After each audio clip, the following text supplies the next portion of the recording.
वक्त कैसा बदल रहा है,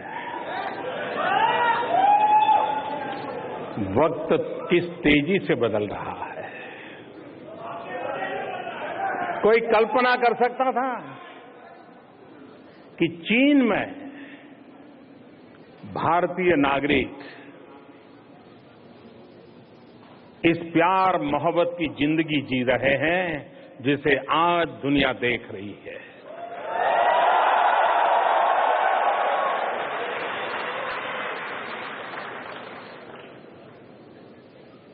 आज 16 मई है। ठीक एक साल पहले 16 मई 2014 ये जो 2.5 घंटे का टाइम डिफरेंस है ना, उसने आपको सबसे ज्यादा परेशान किया था।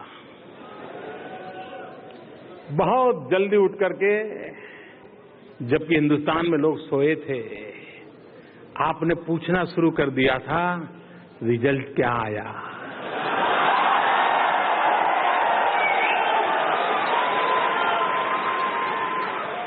अभी भारत में सूरज उगना बाकी था, लेकिन आप व्याकुल थे कि जल्दी हिंदुस्तान में सूरज उग जाए और खबरें तुरंत आपको मिले। ऐसा था कि नहीं था? आप लोग हिंदुस्तान के चुनाव के नतीजे जानने के लिए, पता था 2.5 घंटे का डिफरेंस है, फिर भी सुबह सुबह उठ के तैयार हो गए थे कि नहीं हो गए थे? खबर देर से आती थी तो परेशान होते थे कि नहीं होते थे? दुनिया के कुछ भूभाग के लोग रात भर सोए नहीं थे और उस समय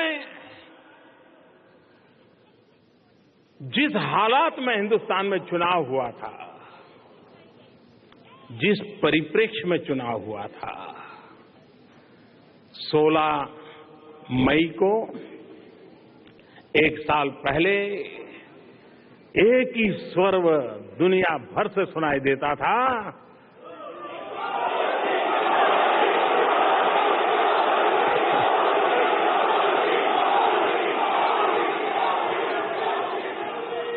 एक ही स्वर सुनाई दे रहा था,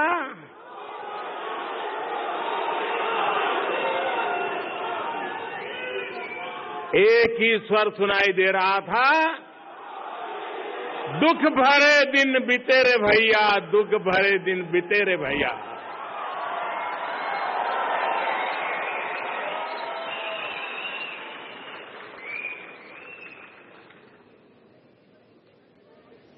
आपने तो विदेशों में रहे थे,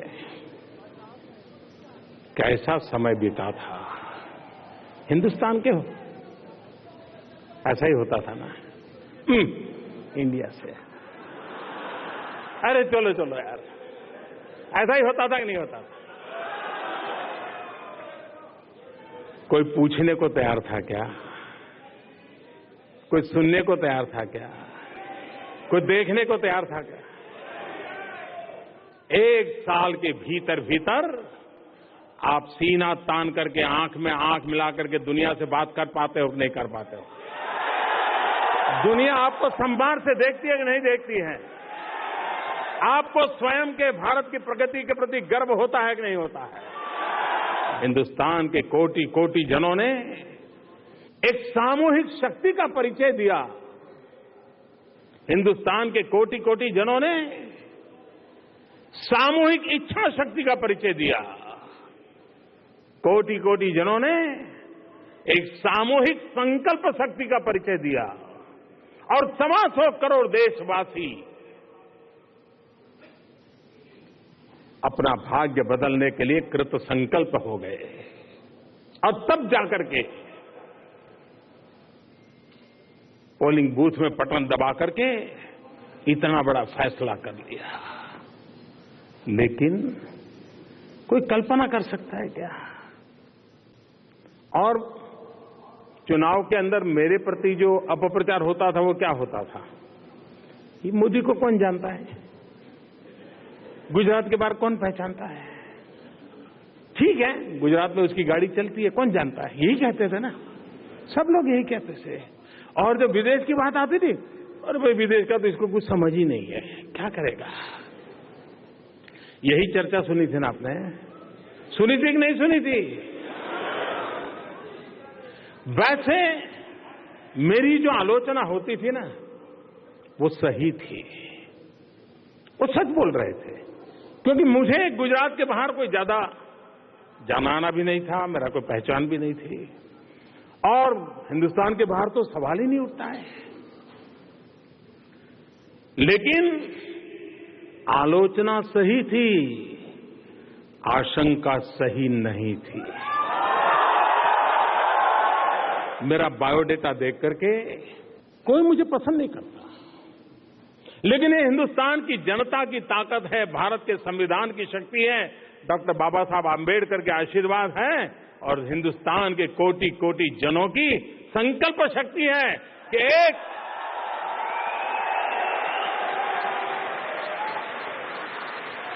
एक गरीब मां का बेटा भी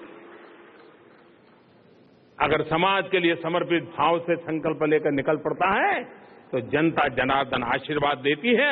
आज मैं 16 मई 1 साल के बाद इस कोटि कोटि जनों के सामने अपना सर झुकाता हूं, उनको प्रणाम करता हूं, उनको नमन करता हूं, और मैं फिर एक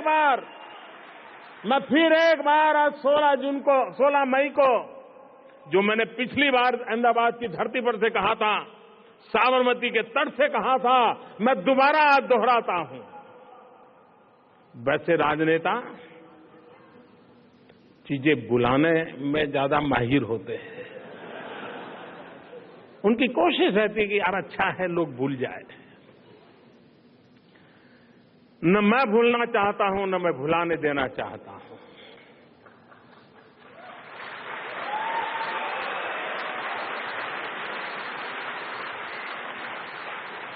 क्योंकि वही बातें हैं जो कार्य करने की प्रेरणा देती है, जीवन खपा देने की ताकत देती है। और मैंने उस समय कहा था कि देश की जनता ने मुझे जो दायित्व दिया है, मैं परिश्रम करने में कोई कमी नहीं रखूंगा।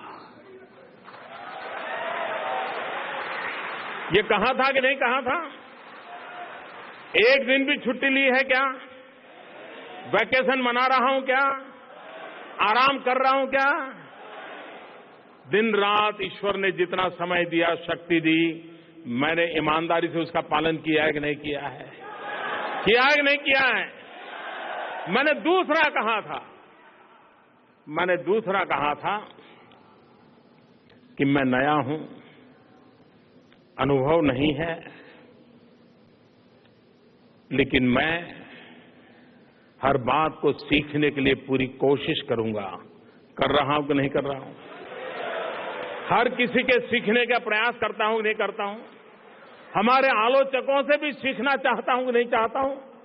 दुनिया में जो अच्छा हो रहा है उससे भी सीखने की कोशिश करता हूं कि नहीं करता हूं? एक विद्यार्थी की तरह खुले मन से हर अच्छी बात का स्वागत करने का प्रयास करता हूं और देश के लिए लागू करने के लिए कोशिश करता हूं। मैंने तीसरी बात कही थी, और मैंने तीसरी बात ये कही थी कि अनुभवहीनता के कारण शायद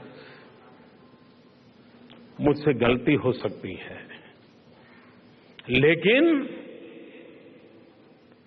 बद इरादे से कोई गलत काम नहीं करूंगा।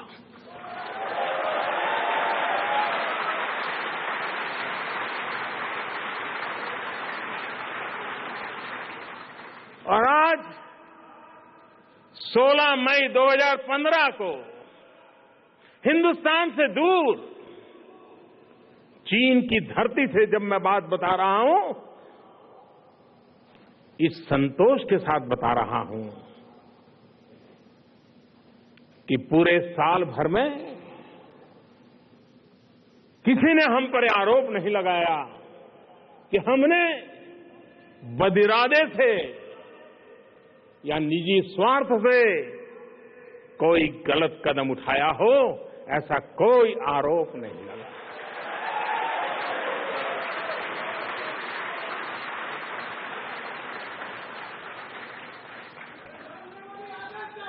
मुझे भी आज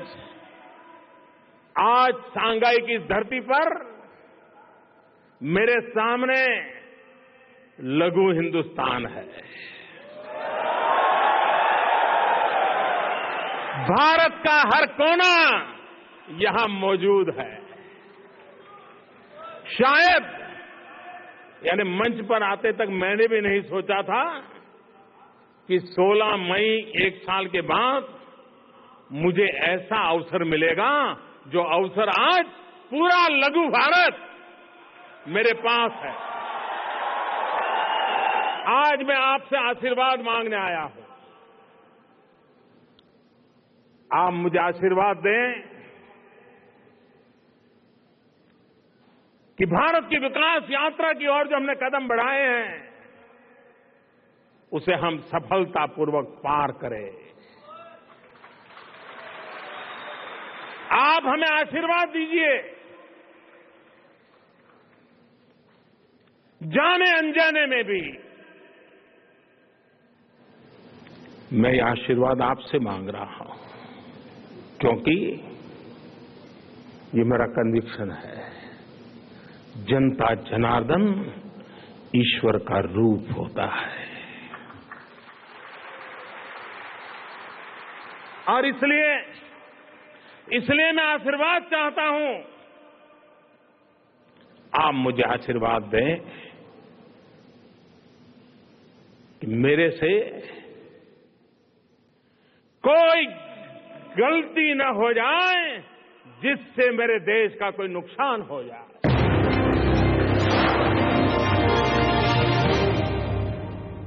आज मैं यहां से इसी कार्यक्रम से तुरंत मंगोलिया के लिए रवाना हो जाऊंगा।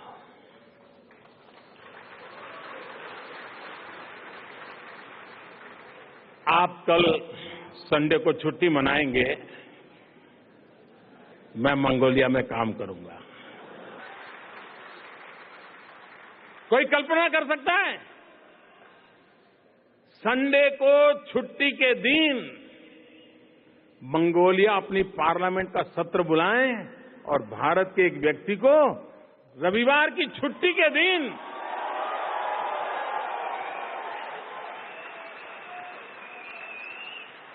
वक्त बदल चुका है दोस्तों, वक्त बदल चुका है।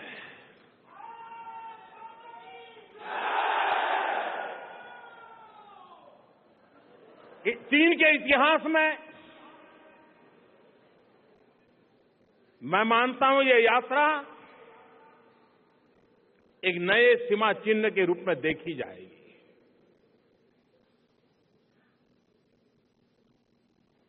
वैश्विक संबंधों के विद्वान लोग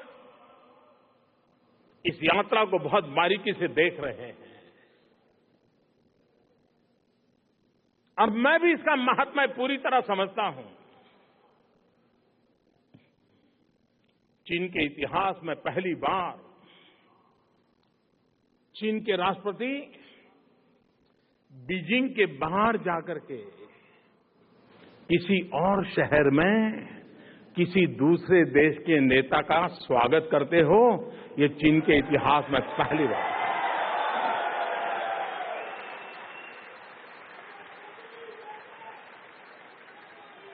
मैं चीन के राष्ट्रपति जी का हृदय से अभिनंदन करता हूं, आभार व्यक्त करता हूं कि उन्होंने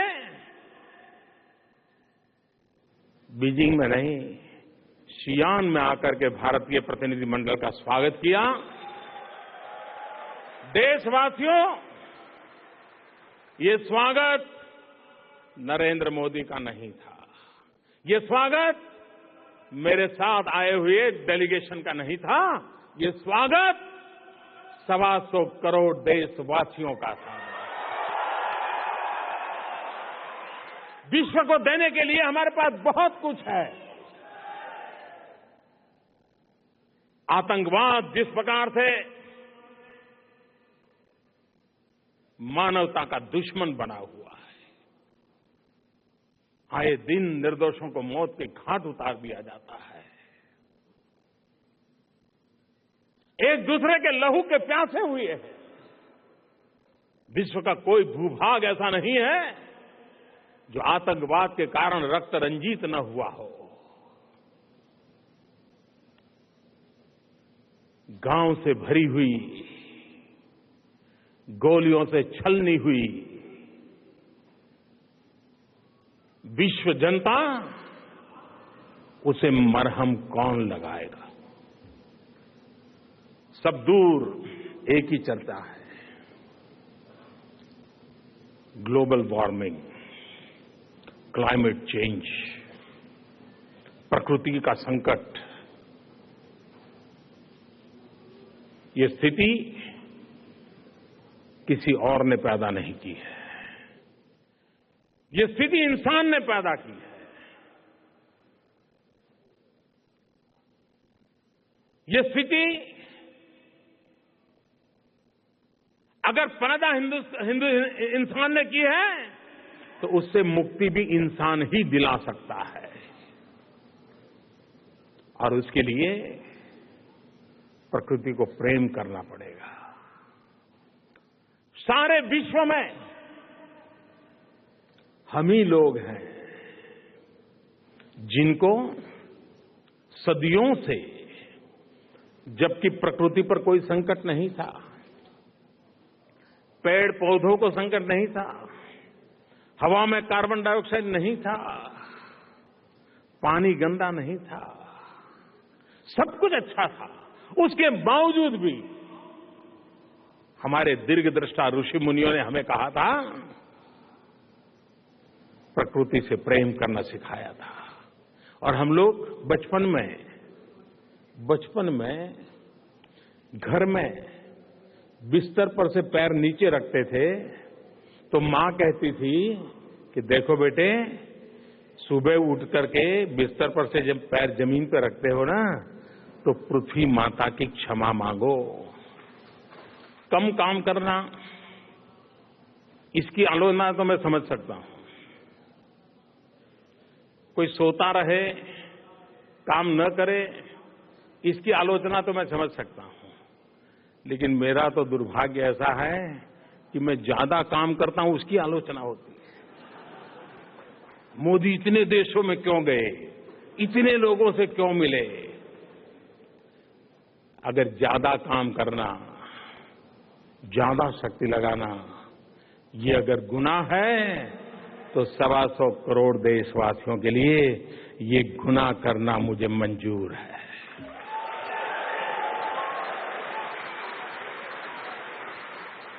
क्योंकि मेरा संकल्प है, मेरे समय की प्रत्येक पल, मेरे शरीर का प्रत्येक कण सिर्फ और सिर्फ 125 करोड़ देशवासियों के लिए है।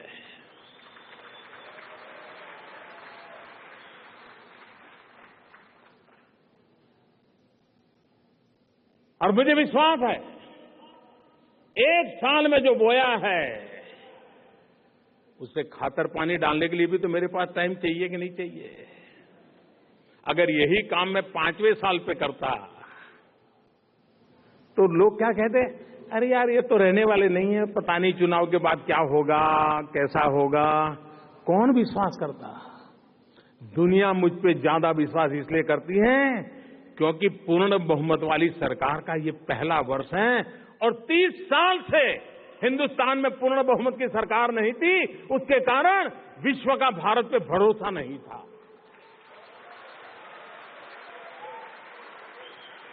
जिन लोगों को लगता है कि मोदी एक साल में इतना सारा क्यों किया, मोदी शरीर से भले एक साल में किया हो, लेकिन दरअसल मोदी ने 30 साल के पुराने काम को पूरा करने के लिए प्रयास किया। कोई देश अपनी युवा पीढ़ी को दूसरे देश के नेता से जब मिलवाता है तब उसका अर्थ बदल जाता है। कोई देश अपने देश के राजनेताओं से मिलवाए, अपने देश के उद्योगकारों को मिलवाए, इसका एक मूल्य है। लेकिन कोई देश अपने देश की युवा पीढ़ी को किसी से मिलवाता है, इसका मतलब ये हुआ कि उस देश को समझ है कि भविष्य के लिए पूंजी निवेश कहां करना चाहिए। और ये पूंजी निवेश डॉलर पाउंड वाला नहीं है। ये पूंजी निवेश अपनी युवा पीढ़ी को वो तैयार कर रहे हैं, भारत की तरफ देखने का नजरिया कैसा हो। और इसलिए चीन के मेरे 3 दिन के प्रवास में 2 यूनिवर्सिटी में जाकर के विद्यार्थियों को मिलने का कार्यक्रम, ये अपने आप में मेरी पूरी यात्रा का सबसे अद्भुत कार्यक्रम मैं मानता हूं, जहां मुझे युवा पीढ़ी से मिलने दिया गया है। 2 देशों के मुखिया, इतना आत्मीयता, इतनी निकटता, इतना भाईचारा, ये अपने आप में जो परंपरागत रूप से वैश्विक संबंधों की चर्चा होती है, उससे +1 है। और ये +1 समझने के लिए कईयों को भी समय लगेगा। और मैं मानता हूं कि मानव जाति के कल्याण के लिए चीन और भारत का एक विशेष दायित्व है। चीन और भारत ने मानव जाति के लिए इस दायित्व को निभाने के लिए अपनों को भी स्वच्छ करना पड़ेगा और कंधे से कंधा मिलाकर चलना भी पड़ेगा। मार्स मिशन सफलतापूर्वक पार किया। मंगलयान पर भारत के युवकों को जो सफलता मिली है, उसके कारण विश्व हमारी युवा शक्ति, हमारे टैलेंट के प्रति आकर्षित हुआ है। लेकिन समय की मांग है, भारत के नागरिक चीन को अधिकतम समझे, चीन के नागरिकों को समझे, और चीन के लोग अधिकतम भारत को समझे, भारत के नागरिकों को समझे। चीन के लोग जितनी संख्या में हिंदुस्तान में रहते हैं, उससे ज्यादा संख्या में भारतीय लोग चीन में रहते हैं। और इसलिए भारतीय नागरिकों की जिम्मेवारी ज्यादा है। हम दोनों को जोड़ने के लिए हजारों वर्ष की सांस्कृतिक विरासत है। हम अलग नहीं रह सकते। पीपल टू पीपल कांटेक्ट बढ़ेगा, उतनी हमारी ताकत बढ़ेगी।